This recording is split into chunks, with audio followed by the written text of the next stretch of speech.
जय हिंद दोस्तों, आपका स्वागत है। आज अपन चर्चा करेंगे राजस्थान राज्य मानवाधिकार आयोग के बारे में, अर्थात अपन कह सकते हैं Rajasthan state human right commission की चर्चा करने वाले हैं। और देखो, प्रत्येक एग्जाम में इससे एक क्वेश्चन पूछा जाएगा और प्रत्येक सिलेबस में यह टॉपिक रहता है और एक क्वेश्चन जरूर पूछा जाता है।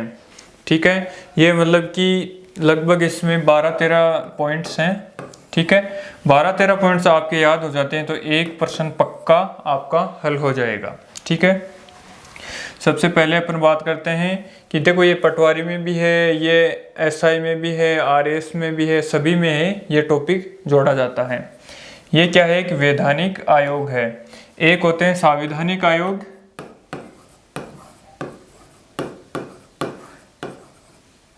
ठीक है, और एक होते हैं वैधानिक आयोग। संवैधानिक आयोग वे होते हैं जिनका जिक्र कहाँ हो? संविधान में हो, या अपन कह सकते हैं संविधान के किसी भी अनुच्छेद में इनका जो व्याख्या या अपन कह सकते हैं उनके गठन का प्रावधान वगैरह दिए हुए होते हैं, वो क्या होते हैं? संवैधानिक आयोग। जैसे लोक सेवा आयोग हो गया, राज्य लोक सेवा आयोग हो जाते हैं।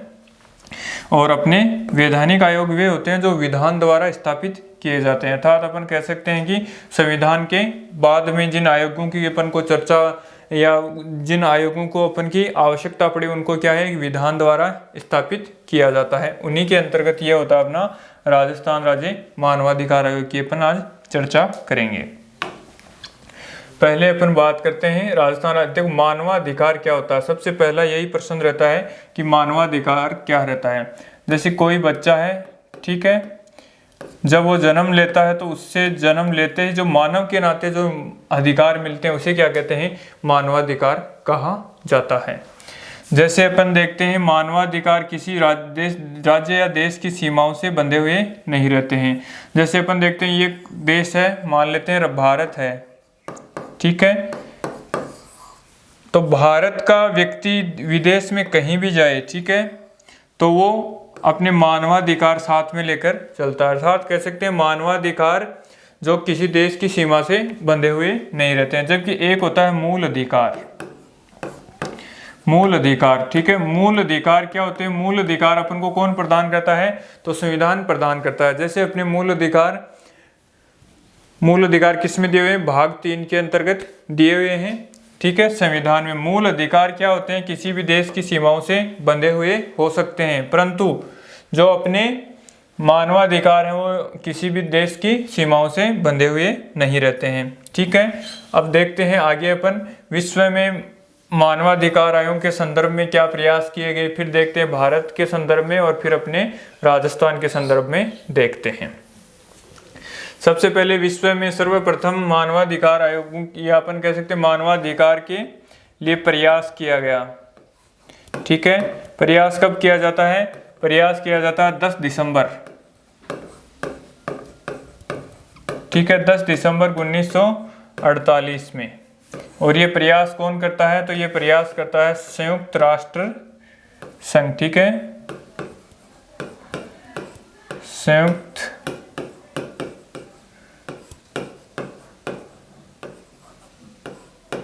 ठीक है, संयुक्त राष्ट्र संघ की क्या महासभा द्वारा ये क्या किए गए? इनके जो मूल अधिकारों को परिभाषित करके सबके सामने रखा गया कि ये मानवाधिकार होंगे। ठीक है, मानवाधिकारों को परिभाषित करते हैं कब? 10 दिसंबर 1948 को। और 10 दिसंबर को ही क्या मनाया जाता है? विश्व मानवाधिकार दिवस। मानवाधिकार दिवस मनाया जाता है। ठीक है, अब अपन बात करते हैं भारत के संदर्भ में मानवाधिकारों को लेकर क्या किया गया है।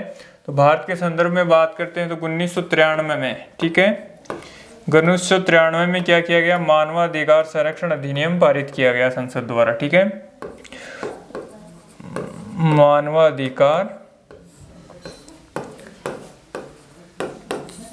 संरक्षण अधिनियम। ठीक है, इस अधिनियम में क्या प्रावधान किए गए कि इस अधिनियम में एक तो होगा केंद्र पर, ठीक है, एक आयोग केंद्र पर होगा जिसका क्या नाम होगा? राष्ट्रीय मानवाधिकार आयोग, या अपन कह सकते हैं नेशनल ह्यूमन राइट कमीशन। और एक होगा जो प्रत्येक राज्य में, ठीक है, प्रत्येक राज्य में एक आयोग होगा, उसे क्या कहेंगे? State human right commission. इसी प्रकार से राजस्थान में क्या है? तो Rajasthan state human right commission है, ठीक है। और अब हम बात करते हैं भारत में जो राष्ट्रीय मानवाधिकार आयोग है, ठीक है, इसकी स्थापना होती है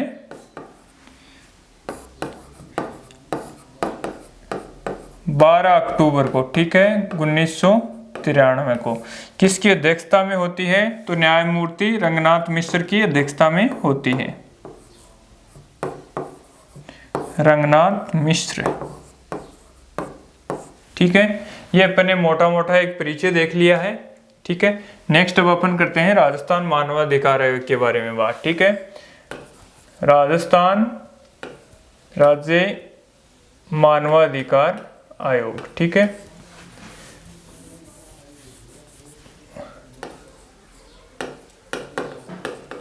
ठीक है, स्थापना की बात करते हैं तो सबसे पहले एक अधिसूचना जारी की जाती है स्थापना के लिए, और यह अधिसूचना कब जारी होती है? अधिसूचना जारी होती है अपनी 18 जनवरी 1999 को, ठीक है। फिर बाद में स्थापना होती है मानवाधिकार राजस्थान राज्य मानवाधिकार आयोग की 23 मार्च 2000 को। कहाँ होती है? तो जयपुर में।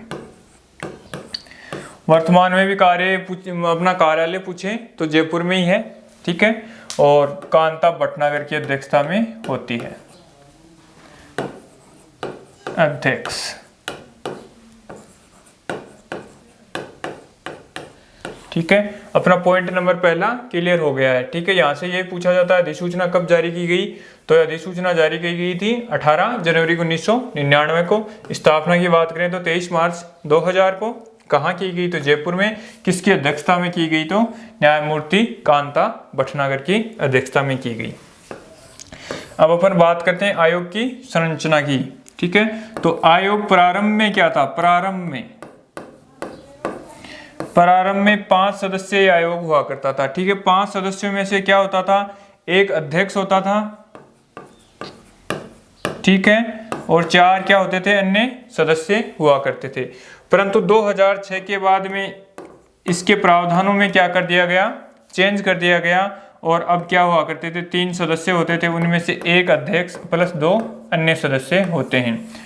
लगभग हर एक एग्जाम में, हर दूसरे एग्जाम में ये क्वेश्चन पूछा जाता है। मोस्ट इंपॉर्टेंट क्वेश्चन है ये कि राजस्थान राज्य मानवाधिकार आयोग में कितने सदस्य हैं। तो सदस्यों की बात करें तो कितने आएंगे? अब 3 आएंगे, ठीक है। एक सदस्य, 2 क्या होंगे? अन्य सदस्य होंगे। फिर नेक्स्ट अपन बात करते हैं योग्यता की। अध्यक्ष के लिए अलग योग्यता है और सदस्यों के लिए भी अलग योग्यता है। अध्यक्ष की बात करते हैं तो अध्यक्ष क्या होना चाहिए? मुख्य न्यायाधीश होना चाहिए, ठीक है, मुख्य न्यायाधीश, ठीक है। मुख्य न्यायाधीश किसका होगा? किसी भी उच्च न्यायालय का मुख्य न्यायाधीश होना चाहिए,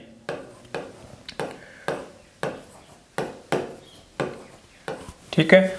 सॉरी, मुख्य न्यायाधीश रहा होना चाहिए, वर्तमान में नहीं होना चाहिए। पहले क्या होना चाहिए? भूतपूर्व मुख्य न्यायाधीश होना चाहिए। मुख्य न्यायाधीश रहा हो, ठीक है। समझ में आया क्या कि वर्तमान में किसी भी न्यायालय में क्या नहीं होना चाहिए? वो मुख्य न्यायाधीश नहीं होना चाहिए, ठीक है। परंतु वो क्या होना चाहिए? पहले, ठीक है। पीछे की बात करें, जैसे मान लो कि कोई रिटायर होने वाला है 2021 में, ठीक है,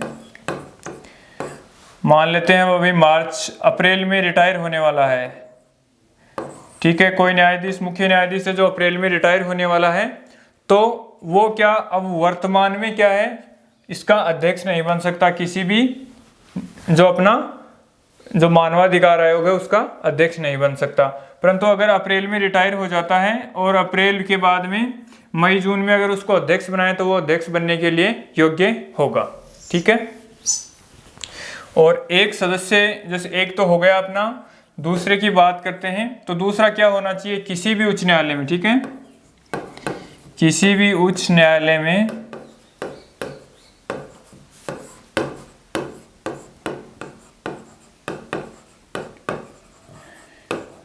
न्यायाधीश है अथवा रहा हो। ठीक है, इसके लिए दोनों प्रावधान किए गए हैं। चाहे मान लो इसमें कोई फर्क नहीं पड़ता है कि किसी न्यायालय का न्यायाधीश वर्तमान में है तो वो भी सदस्य बन सकता है, और पहले का मतलब पुराना या अपन कह सकते हैं रिटायरमेंट लेने के बाद में भी क्या बन सकते हैं, सदस्य बन सकते हैं। परंतु जो अध्यक्ष होता है वो क्या होगा, रिटायरमेंट के बाद में ही अध्यक्ष बनेगा। और तीसरा है उसमें क्या किया गया है प्रावधान, तीसरा सदस्य मानवाधिकार। ठीक है,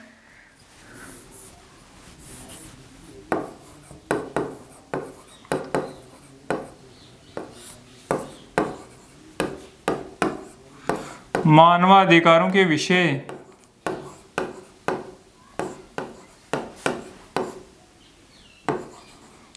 का ज्ञान होना चाहिए। ठीक है, जो मानवाधिकार हैं उनके संबंधित जो विषय हैं उनके क्या होना चाहिए, इनको ज्ञान होना चाहिए, या क्या क्या क्या कह सकते हैं अपन, व्यवहारिक अनुभव होना चाहिए, व्यवहारिक अनुभव होना चाहिए। ये क्या हो गया अपना, जो तीनों सदस्य हैं उनकी अलग अलग योग्यताएं दी हुई। यहाँ से क्वेश्चन अभी बनने की पूरी संभावना है। ठीक है, योग्यता को लेकर। नेक्स्ट अपन बात करते हैं नियुक्ति। नियुक्ति कौन करता है, तो सभी सदस्य और अध्यक्ष की नियुक्ति करता है राज्यपाल। ठीक है, राज्यपाल किसकी सिफारिश पर करता है, तो राज्यपाल करता है एक समिति की सिफारिशों पर। ठीक है, अब समिति में देखो एक क्या होता है, अध्यक्ष। आपको पता होगा थोड़े दिन पहले राजस्थान राज्य मानवाधिकार आयोग के अध्यक्ष को क्या किया गया है, नियुक्त किया गया है। तो इसमें जो समिति ने सिफारिश की थी राज्यपाल को कि इस बंदे को क्या बनाना है, अध्यक्ष बनाना है, तो वो समिति में कौन कौन लोग होते हैं उनकी बात करते हैं। ठीक है, अध्यक्ष की बात करते हैं तो कौन होगा, मुख्यमंत्री। तो अपने राजस्थान की बात करें तो मुख्यमंत्री कौन है, अशोक गहलोत है। ठीक है, दूसरा क्या होगा, गृह मंत्री। ठीक है, गृह मंत्री की बात करते हैं तो गृह मंत्री, मुख्यमंत्री अगर गृह मंत्री का पदभार संभाल रहा है ना, तो भी कोई चिंता करने की जरूरी नहीं है कि वो उसकी नियुक्ति तो होकर रहेगी। अगर गृह मंत्री का पद रिक्त है तो भी नियुक्ति पर कोई प्रभाव नहीं पड़ेगा, वो नियुक्ति तो होगी। ठीक है, दूसरा क्या होगा, विधानसभा का अध्यक्ष, विधानसभा का अध्यक्ष। ठीक है, और एक क्या होगा, विधानसभा में विपक्ष का नेता, विधानसभा में विपक्ष का नेता। जैसे अभी विधानसभा अध्यक्ष कौन है, तो सीपी जोशी हैं, और विपक्ष के नेता की बात करें तो कौन है, गुलाब चंद कटारिया। और ये तो क्या है, अपने राजस्थान में इन लोगों से काम चल जाता है। परंतु जहां जैसे उत्तर प्रदेश में क्या है, विधान परिषद है, तो विधान परिषद में क्या होगा, विधान परिषद का अध्यक्ष भी इस समिति का सदस्य होगा, विधान परिषद का सभापति। ठीक है, सभापति। और विधान परिषद में विपक्ष का नेता भी इसका क्या होगा, सदस्य होगा, विपक्ष का नेता। ठीक है, एक चीज और मैं यहां क्लियर कर देता हूं, थोड़ा पीछे आते हैं ओपन। जैसे ये व्यक्ति नहीं है क्या, ये दूसरा व्यक्ति है, इसकी नियुक्ति करते हैं। मान लो कि अपने पास जिस व्यक्ति की नियुक्ति कर रहे हैं वो क्या वर्तमान में न्यायाधीश है, तो वर्तमान में जिस उच्च न्यायालय में न्यायाधीश है तो उसके मुख्य न्यायाधीश से परामर्श लेना जरूरी है। ठीक है, मुख्य न्यायाधीश से कि हम क्या कर रहे हैं, इसका नियुक्ति कर रहे हैं। ठीक है, किसकी नियुक्ति कर रहे हैं, इस बंदे की नियुक्ति कर रहे हैं वर्तमान में। समझ में आया होगा। देखो ये अनुमति लेना जरूरी है किससे, मुख्य न्यायाधीश से। अगर किसी उच्च न्यायालय का न्यायाधीश वर्तमान में है और उसको सदस्य बनाते हैं तो मुख्य न्यायाधीश से अनुमति लेना जरूरी है या परामर्श करना जरूरी है। नेक्स्ट अपन देखते हैं कार्यकाल। कार्यकाल क्या है, 3 वर्ष। अभी कार्यकाल चेंज हुआ है, या 70 वर्ष की आयु तक। कितने वर्ष की आयु तक, 70 वर्ष की आयु तक। अगर दोनों में जो भी पहले हो जाएगा वही मान्य हो जाएगा। जैसे अपन देख लेते हैं, कोई बंदा 68 साल का है और उसको नियुक्त कर दिया गया सदस्य अध्यक्ष के रूप में, तो वो 70 साल, कितने 2 साल में 70 साल हो जाएंगे, तो वो क्या हो जाएगा, रिटायरमेंट हो जाएगा। ठीक है, या फिर कोई 65 साल का है, ठीक है, और वो 68 साल में उसको 3 साल हो जाएंगी। इस प्रकार से अगर 3 वर्ष पूरे हो जाते हैं तो भी वो क्या हो जाएगा, रिटायर हो जाएगा। और बचे हुए 2 सालों के लिए उसको क्या किया जा सकता है, पुनर्नियुक्त भी किया जा सकता है, पुनर्नियुक्ति का पात्र होगा।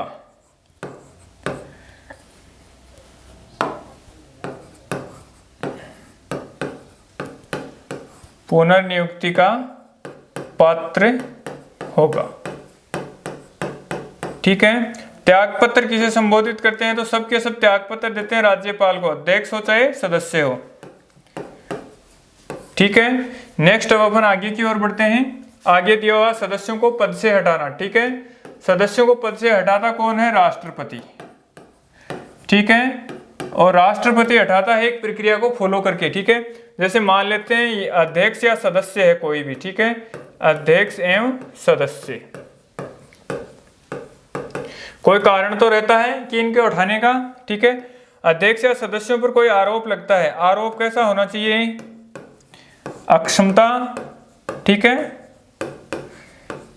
या कदाचार का।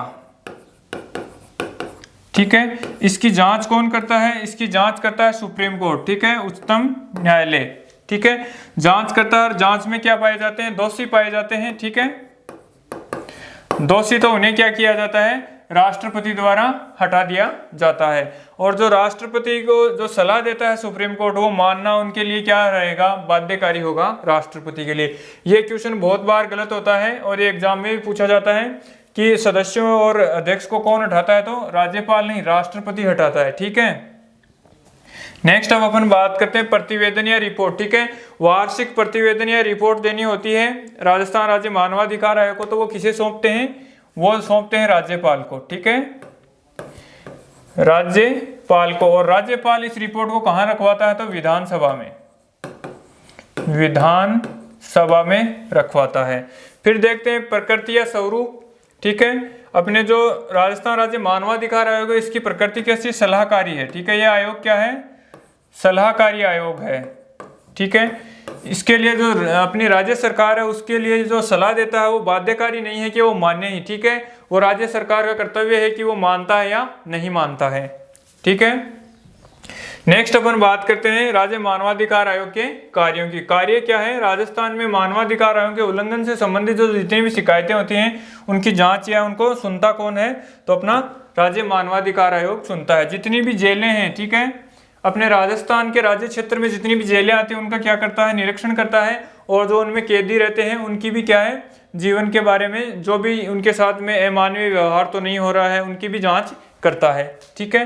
नेक्स्ट है अपना विधानसभा या विधानमंडल द्वारा जो कानून बनाए जाते हैं मानवाधिकार संबंधी, ठीक है, उनकी भी क्या करता है, ये समीक्षा करता है। और जो लोगों के अंदर मानवाधिकार आयोगों को लेकर क्या जागरूकता फैलाने का काम भी कौन करता है, राज्य मानवाधिकार आयोग करता है। और मानवाधिकार आयोग के संदर्भ में जो अनुसंधान करते हैं, ठीक है, जो कोई भी छात्र तो उनको क्या देते हैं, छात्रवृत्ति प्रोवाइड करवाने का कार्य भी यही करते हैं। नेक्स्ट अब अपन बात करते हैं पूर्व अध्यक्षों की बात करें तो प्रथम पूर्व अध्यक्ष कौन थी, श्रीमती कांता भटनागर थी। ठीक है।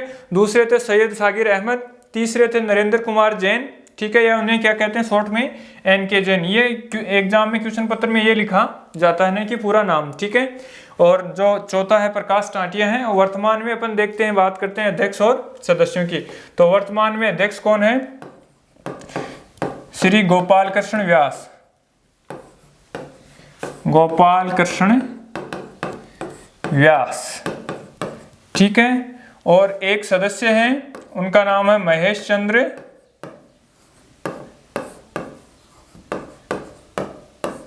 शर्मा।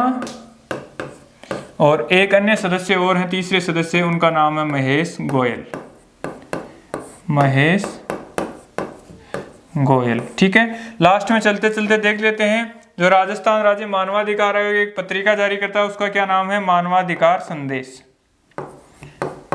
मानवाधिकार संदेश।